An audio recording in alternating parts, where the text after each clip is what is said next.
Adel akan membahas bagaimana menganalisis data menggunakan statistika deskriptif yang mencakup ukuran pemusatan data, tabel distribusi frekuensi, histogram, kurva normal, dan sebaran data.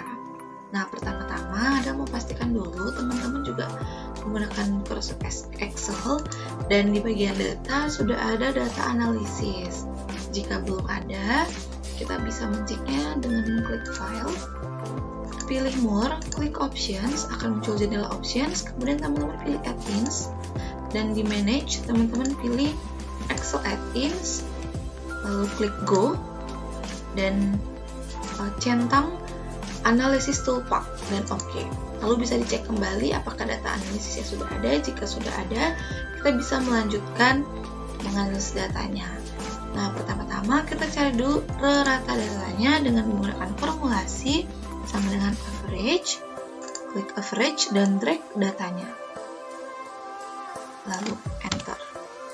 Untuk modus untuk median, maka kita cari dengan menggunakan formulasi sama dengan median. Kita juga data yang tadi, enter. Lalu untuk modus kita gunakan formulasi sama dengan mod.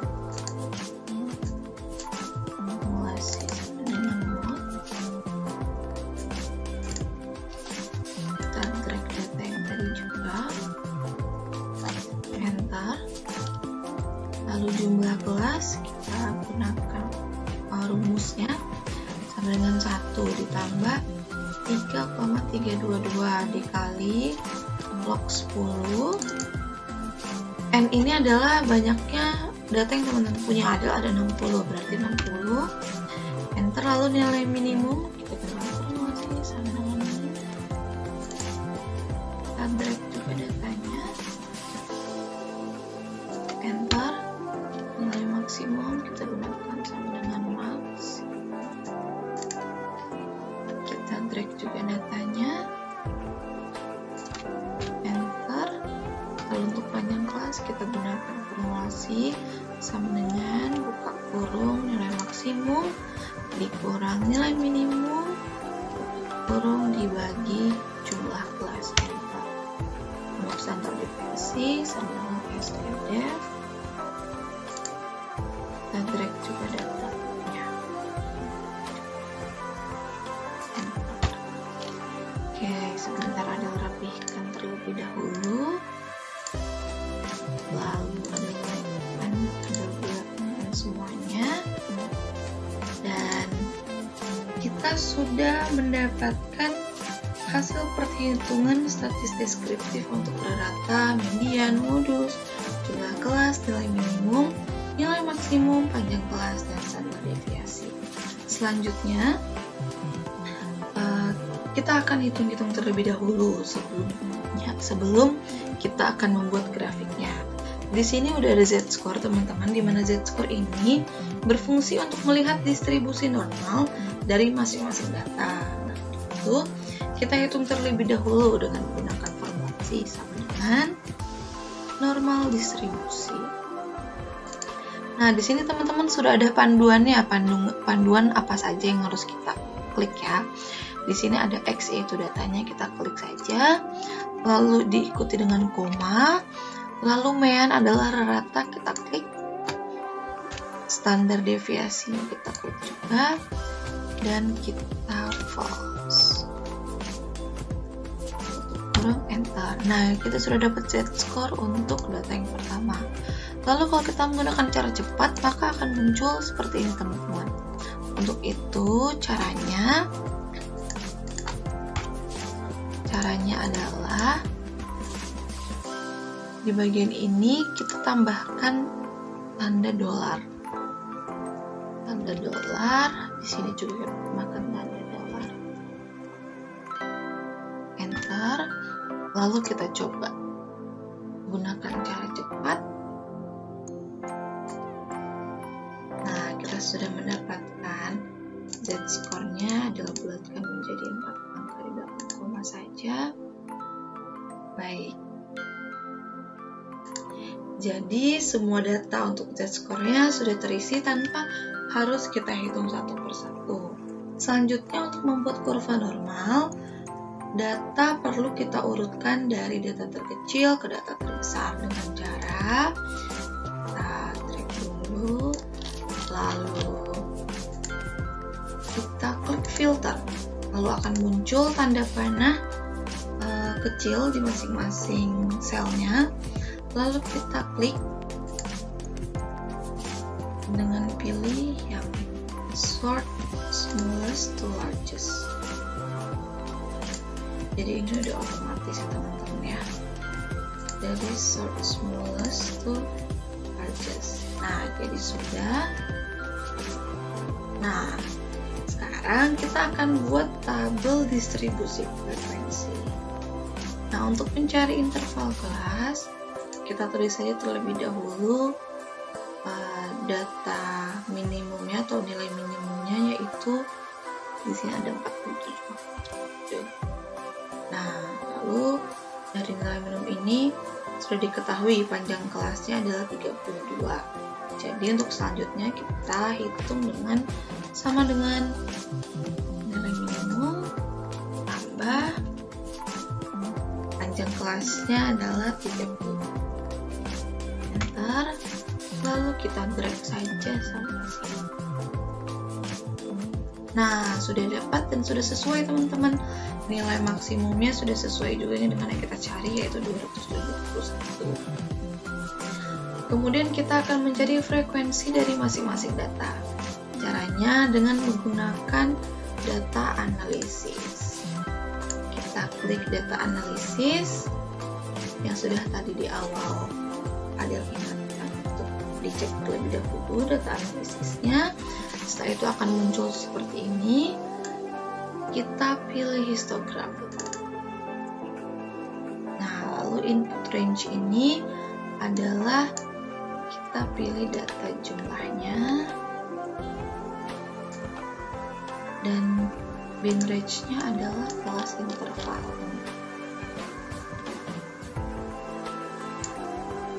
Lalu untuk output range-nya, pilih di mana kita mau meletakkan datanya.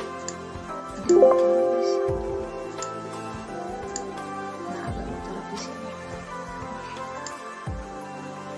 Karena overweight ini oke aja ya teman-teman, dia akan muncul di sini. Nah, jadi ini adalah tabel distribusi frekuensinya. Lalu untuk memastikan jumlahnya, kita bisa memastikannya dengan cara ini adalah jumlah.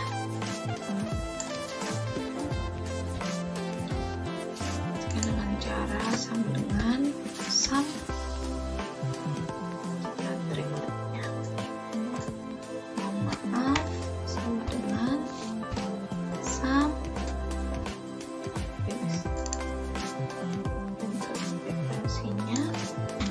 Nah, sudah sesuai teman-teman dengan jumlah data yang Adil punya, yaitu 60, dan sini juga sudah 60.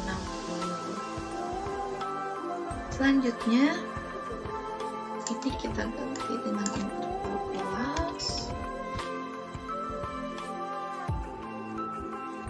Ini frekuensi.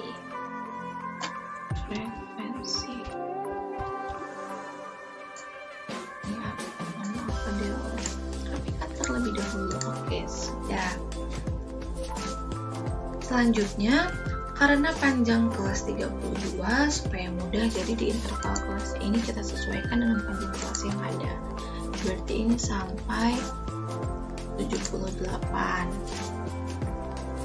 Lalu di sini 79 sampai 110. Lalu ini 9 sampai 110. Lalu ini 111 sampai 142. Lalu ini 143 sampai 175. 174, maaf, di sini 175 sampai 206.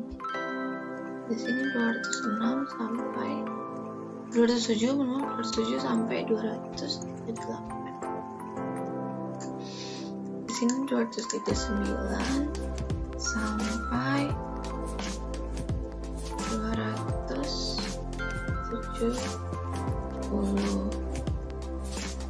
Di sini 271 sampai 302.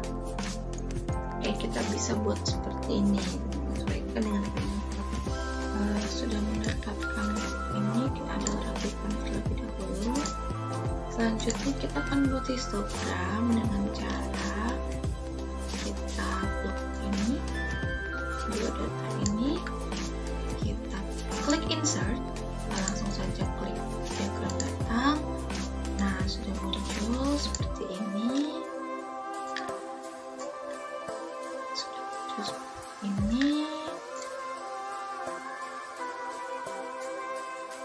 Kemudian kita bisa edit ukuran diagram datangnya dengan cara kita double klik,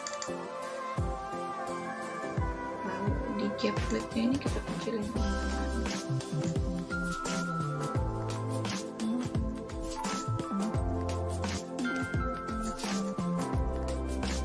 Oke, nah lalu kita akan menambahkan kurva normal dengan cara klik kanan, pilih select data, lalu di bagian add ini kita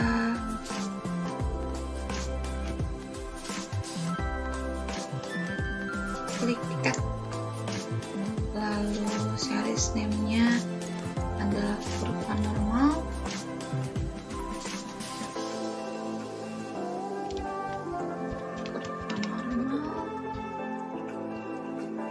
Dan di series value-nya kita pilih set score.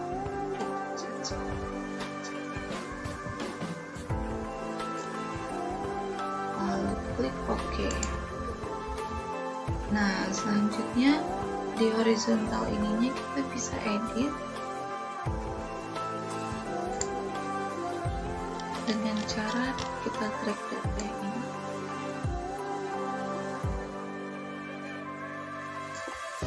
Oke. Lalu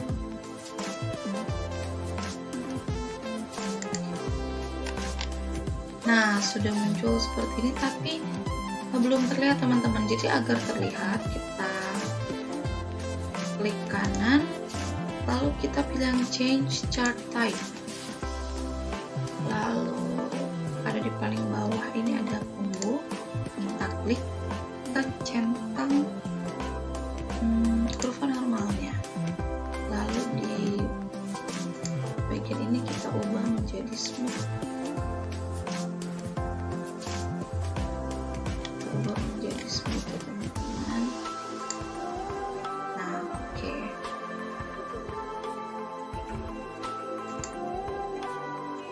Nah, sudah ada seperti ini.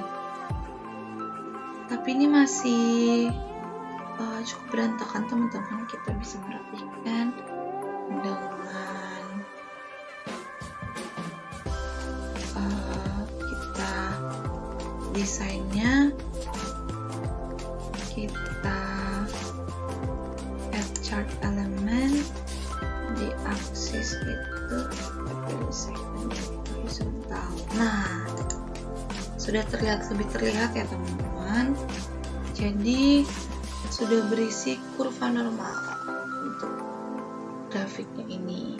Selanjutnya kita akan ubah nilai distribusi normalnya menjadi dalam bentuk interval kelas. Caranya kita klik kanan, lalu kita pilih select data.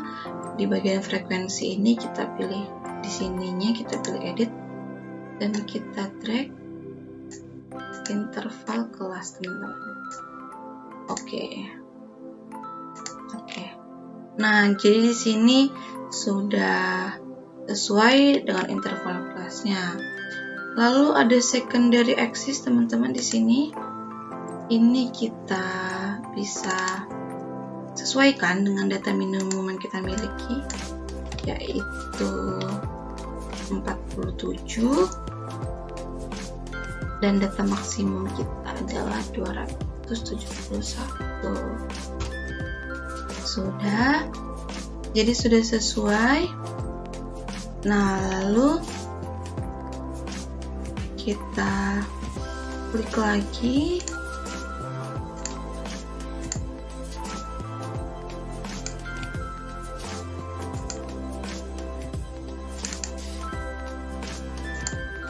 Di bagian label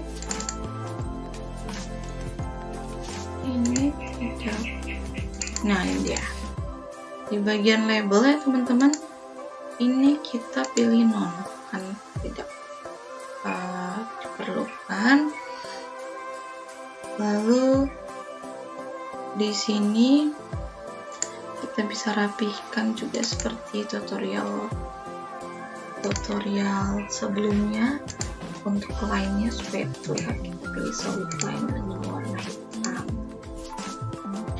dan juga tick marksnya kita magic tabnya pilih outside. Lalu dengan hal yang sama di bagian axisnya kita pilih solid line warna hitam dan tick marksnya outside. Oke, sudah lebih rapi. Di sini juga kita pilih solid line dan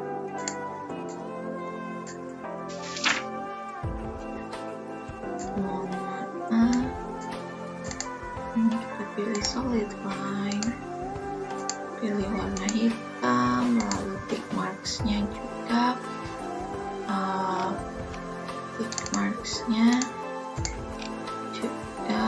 outside. Oke, sudah. Lalu untuk semuanya di sini, lalu belum selesai teman-teman. Selanjutnya kita akan tambahkan keterangan. Caranya, add chart element di exit stylenya, di primary verticalnya ini adalah frekuensi.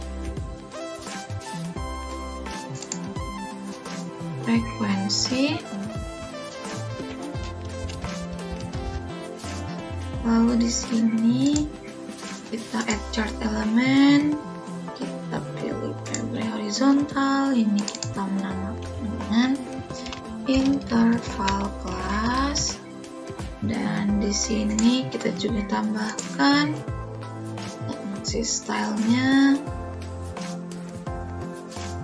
Secondary ini adalah set score.